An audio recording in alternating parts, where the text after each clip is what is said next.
Hello दोस्तों, कैसे हैं आप सब। आई होप आप सभी बहुत अच्छे होंगे और आपका बहुत बहुत स्वागत है मेरे यूट्यूब चैनल अनसुलझे रहस्य पर। आज की वीडियो एक ऐसे धर्मगुरु के बारे में है जिनका प्रवचन हमेशा विवादों में रहता था। इसके पीछे का कारण था उनका ऐसे टॉपिक्स के बारे में खुलकर बोलना जिनके बारे में इंडियन सोसाइटी में बात करना अच्छा नहीं माना जाता, बल्कि अश्लील समझा जाता है। आज की कहानी एक ऐसे भगवान की है जिनकी दुश्मन 21 देशों की सरकार थी, यानी कि एक ऐसे भगवान जो 21 देश में बैन थे। हालांकि कुछ लोग इनको भगवान तो कुछ लोग इन्हें धर्म का दुश्मन मानते थे। ये एक ऐसे धर्मगुरु थे जिनका जीवन और मृत्यु दोनों ही रहस्य बना हुआ है, और मैं ऐसा क्यों बोल रही हूँ ये आपको आगे की कहानी में पता चलेगा। ओशो के नाम से आप सभी परिचित होंगे। ओशो ने सैकड़ों किताबें लिखी, लाखों प्रवचन दिए, परंतु ओशो बनने से पहले वो क्या थे ये भी आपको जानना चाहिए। ओशो के भक्तों का कहना है कि वो ना तो कभी पैदा हुए और ना ही कभी मरे, वो बस इस दुनिया में आए और यहीं रहने के लिए आए। मध्य प्रदेश में इनका जन्म हुआ। ओशो का असली नाम चंद्रमोहन जैन था। इनका जन्म एक बहुत ही गरीब परिवार में हुआ था, लेकिन बचपन से ही पढ़ने लिखने में काफ़ी तेज थे।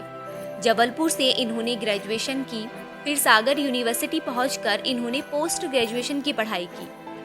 उन्होंने फिलॉसफी में पोस्ट ग्रेजुएशन की। रायपुर के एक कॉलेज में बतौर प्रोफेसर काम करने लगे। ओशो फिलॉसफी के प्रोफेसर थे, इसीलिए उनकी बातें, उनके भाषण अलग ही क्रांतिकारी होते थे। उनकी बातों से लगता था कि वो बगावत के लिए उकसा रहे हैं। उनकी बातें चाहे धर्म से हो, पॉलिटिक्स हो, सेक्स हो, भगवान हो, रिलेशनशिप हो, हर किसी में उनकी राय काफ़ी अलग थी, यानी कि लोगों की सुनी सुनाई बातों से बहुत ही अलग। इन बातों के कारण ओशो को कॉलेज से हटा दिया गया। वहाँ से निकलने के बाद वो जबलपुर यूनिवर्सिटी पहुँचते हैं और वहाँ पर पढ़ाना स्टार्ट कर देते हैं। वहाँ भी उनके तेवर और उनकी बातें वैसी ही थी। फिर 1960 से लेकर 1966 तक उन्होंने भारत भ्रमण किया। इस दौरान उन्होंने भारत के हर हिस्से को कवर किया। ओशो जहाँ जहाँ जाते वहाँ वहाँ अपना भाषण और ज्ञान देते, जिसकी वजह से लोग उनके फैन बनते जाते थे। धीरे धीरे लोग उन्हें जानने लगे कि एक चंद्रमोहन जैन नाम का व्यक्ति है जो ऐसी बातें करता है। कुछ लोगों को लगा कि वो गांधीवादी विचारधारा के विरोधी हैं। अब उनकी इस विचारधारा के चलते जबलपुर यूनिवर्सिटी ने भी हाथ जोड़ दिए और कहा कि आपके लिए यहाँ नौकरी नहीं है। नौकरी से निकलने के बाद ये अपना नाम आचार्य रजनीश रख लेते हैं। अपने नाम के पहले आचार्य खुद इन्होंने लगाया। आचार्य रजनीश का भारत भ्रमण भी जारी रहता है। 1968 में मुंबई पहुंचते हैं। मुंबई के भारतीय विद्या भवन में एक बेबाक भाषण देते हैं। इस भाषण में ओशो ने 5 उपदेश दिए, जिनमें एक था दुनिया को सेक्स की ऊर्जा से मोक्ष के द्वार तक पहुंचाना। फिर मीडिया में उनकी चर्चा बढ़ने लगी। इंडियन सोसाइटी में पहली बार कोई सेक्स को लेकर इतनी खुलकर बात कर रहा है। उनकी तमाम किताबें, प्रवचन, ऑडियो आने शुरू हो गए। एक बार 1970 में आचार्य रजनीश कुल्लू मनाली पहुंचते हैं। वहां पर वो सन्यास की डेफिनेशन को बदलने की कोशिश करते हैं। उन्होंने नव सन्यासी क्रांति की शुरुआत की। नव सन्यासी क्रांति से उनका मतलब था कि आप संसार में रहकर सन्यास ले सकते हैं, मतलब आपको घर, परिवार, समाज कुछ छोड़ने की जरूरत नहीं है। उन्होंने बोला कि अपने लिए जियो और नाचो गाओ। अब लोग हैरान थे कि ये कैसा सन्यासी है। इस नव सन्यासी संगठन में भारत के बहुत से लोग शामिल थे, विदेशी भी भारी संख्या में शामिल थे। गीत संगीत के साथ अध्यात्म का एक नया अध्याय 1970 में शुरू हो चुका था। इन सब बातों के बीच उनके विरोधियों की संख्या भी बढ़ती जा रही थी। इस क्रांति के 1 साल बाद वो खुद को भगवान घोषित कर देते हैं। कहते हैं कि मैं भगवान हूँ। उन्होंने अपना नाम भगवान रजनीश रख लिया। ओशो 3 साल बाद पुणे में एक सेंटर भी खोलते हैं, जिसमें विदेशी लोगों की संख्या बहुत ज़्यादा थी। बहुत बार आरोप भी लगे कि वहाँ अश्लीलता हो रही है, आध्यात्म के नाम पर गंदगी परोसी जा रही है। इन सभी बातों के बीच 1980 में उन पर जानलेवा हमला भी किया गया। हालांकि इस हमले की वजह से उनको कोई नुकसान नहीं पहुंचा। ओशो गांधीवादी विचारधारा से सहमत नहीं थे, जिसकी वजह से गांधीवादी उनसे नाराज थे और सन्यासी समुदाय भी उनसे नाराज था। इतनी सारी कंट्रोवर्सी के बीच ओशो की एक बात और सामने आई, जिसमें उन्होंने कहा कि इस समाज में परिवार एक बंधन है। हर इंसान अपनी मर्जी और अपनी पसंद से जिए, इसलिए जब परिवार की जरूरत नहीं तो शादी की भी जरूरत नहीं है। उन्होंने कहा कि विवाह एक बंधन है जिसमें दो लोगों को कुछ रस्म और रिवाज के द्वारा बांध दिया जाता है, जिसमें प्यार जैसी कोई बात नहीं होती। इन सब बातों की वजह से उनका भयंकर विरोध हुआ।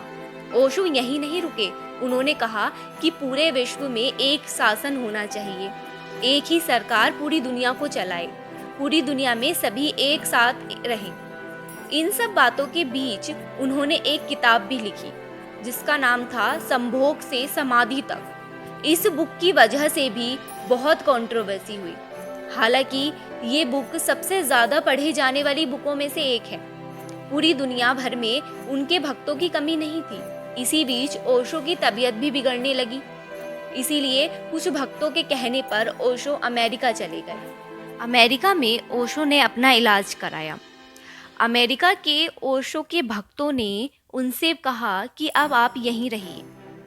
अमेरिकी भक्तों के कहने पर ओशो वहां रहने के लिए राजी हो गए। उनके भक्तों ने वहां पर 64 एकड़ जमीन खरीदी और वहां पर उनका आश्रम बनवाया और उस आश्रम का नाम रजनीशपुरम रखा गया। ये एक रेगिस्तानी इलाका था।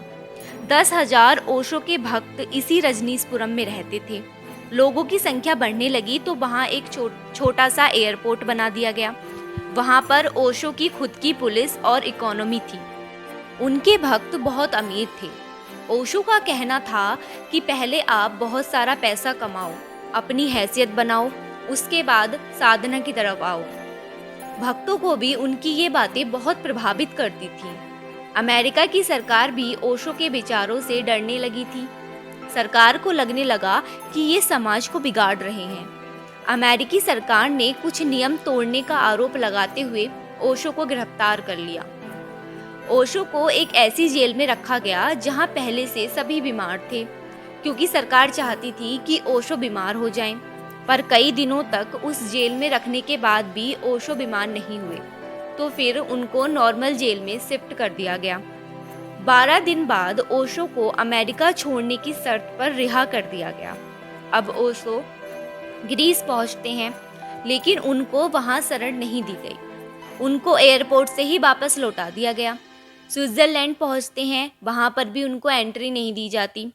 अब वो स्वीडन पहुंचते हैं, वहां कुछ दिन रुकने के बाद वहां से जाने के लिए बोल दिया जाता है। रसिया, इंग्लैंड, जर्मनी, इटली, कुल मिला के 21 कंट्री ओशो को अपने देश में बैन कर चुकी थी।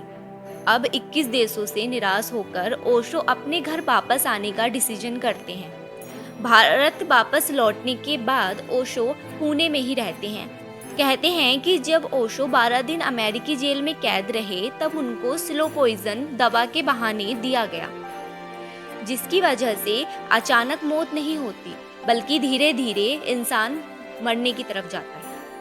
ऐसी साजिश की काफ़ी खबरें बाहर आई। पुणे में उनके प्रवचन ज्ञान जारी था, लेकिन फिर धीरे धीरे ओशो की तबीयत बिगड़ने लगी। आम लोगों को ऐसा विश्वास था कि ये तो भगवान है, इनको कुछ नहीं हो सकता। पर 19 जनवरी 1990 को ओशो की डेथ हो जाती है। ओशो का कहना था कि मौत पर कभी भी गम मत मनाओ, बल्कि खुशियां मनाओ। इसीलिए ओशो की मौत पर भी कोई नहीं रोया, बल्कि जश्न मनाया गया। फिर अंतिम संस्कार किया गया। ओशो के डेथ के बाद उनकी हजारों करोड़ की संपत्ति को लेकर लड़ाई शुरू हो गई। मुंबई हाई कोर्ट में मुकदमा भी दर्ज हुआ। इसी लड़ाई के बीच एक खबर और आती है कि क्या ओशो की मौत नेचुरल थी या मर्डर हुआ था। ऐसा इसलिए हुआ क्योंकि जिस डॉक्टर ने ओशो के डेथ सर्टिफिकेट पर सिग्नेचर किए थे, उसका बयान सामने आता है। मौत के दिन की कहानी सुनाते हुए डॉक्टर ने कहा कि उस दिन दोपहर 1 बजे ओशो आश्रम से फोन आया कि आप तुरंत ओशो आश्रम पहुँचे। 1 घंटे के अंदर डॉक्टर पहुंच जाते हैं। वहां पहुंचकर ओशो के शिष्य कहते हैं कि ओशो अपना देह त्याग कर रहे हैं। उनके करीबी लोगों ने डॉक्टर को ओशो के पास नहीं जाने दिया। 3 घंटे तक डॉक्टर वहीं रहे, पर उनको देखने तक नहीं दिया गया। फिर 3 घंटे बाद एक शिष्य आकर बोला कि ओशो ने देह त्याग कर दिया है, अब आप उनके डेथ सर्टिफिकेट पर सिग्नेचर कर दीजिए। डॉक्टर ने कहा कि ओशो के मुंह पर झाग थे। डॉक्टर से जल्दबाजी में हार्ट अटैक कारण लिखवाकर मौत के सर्टिफिकेट पर सिग्नेचर करवाए गए और बहुत ही जल्दीबाजी में अंतिम संस्कार भी कर दिया गया। इन सारी बातों से 2 डाउट सामने आते हैं। पहला डाउट कि डॉक्टर को अंदर क्यों नहीं जाने दिया गया। दूसरा कि अंतिम संस्कार इतनी जल्दबाजी में क्यों किया गया। इन्हीं सारी बातों के बीच ओशो की मौत की असल वजह आज भी किसी को नहीं पता है। आज की वीडियो में बस इतना ही। वीडियो पसंद आई हो तो वीडियो को लाइक ज़रूर करें और मेरे चैनल को सब्सक्राइब करना ना भूलें। Thank you for watching.